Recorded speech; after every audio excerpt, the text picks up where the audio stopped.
There is a Zengo, delude not thyself. Put more plainly, it means do not have delusions. You might think that delusions refer to any number of figments of the imagination. But in Zen, the concept of delusion has a much deeper and broader meaning. Whatever lodges in your mind, whatever clings to and constrains your heart, these are all delusions. Selfish desires for this or that, attachments that we don't want to let go of, these too are delusions. Envy of others, feelings of self-doubt, these are also delusions. Of course, it's impossible to free ourselves of every delusion that takes hold in our mind. That is the state that the Buddha achieved. Being human, we must accept that there will always be delusions in our heart and mind. The important thing is to reduce these delusions as much as we can. We're all capable of it, but in order to do so, we must first discern the true character of our delusions. There is a famous quote from Sun Tzu, "Know your enemy, know thyself, and you shall not fear 100 battles." Which is to say, without knowing your enemy, you will not understand what you must do in order to face him. What is the source of these delusions? It is a way of thinking that sees things in opposition. For example, we set up binaries such as life and death, winning and losing, beauty and ugliness, rich and poor, profit and loss, love and hate.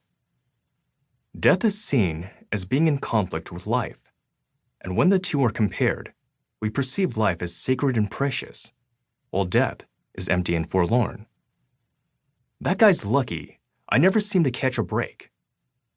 How come I lose at everything while she's always winning? A single experience bleeds into everything. We apply this to our whole lives. Meanwhile, envy of others and feelings of self-condemnation build up inside us until we are consumed by them. Indeed, one could say that we are under the sway of those around us, that we are bound by our delusions. But ask yourself this: what meaning is found in comparing yourself with others? There is a Zengo. Once enlightened, there are no favorites. If we apply this to human relationships, perhaps we can accept others as they are, regardless of whether we like them or hate them, or whether they are better or worse than we are, without being carried away by our emotions. The founder of the Soto school of Zen Buddhism, Dogen Zenji, said, "The actions of others are not my own." He taught that what others do is unrelated to what we do ourselves. Someone else's efforts do not lead to our advancement. The only way for us to improve is through our own efforts.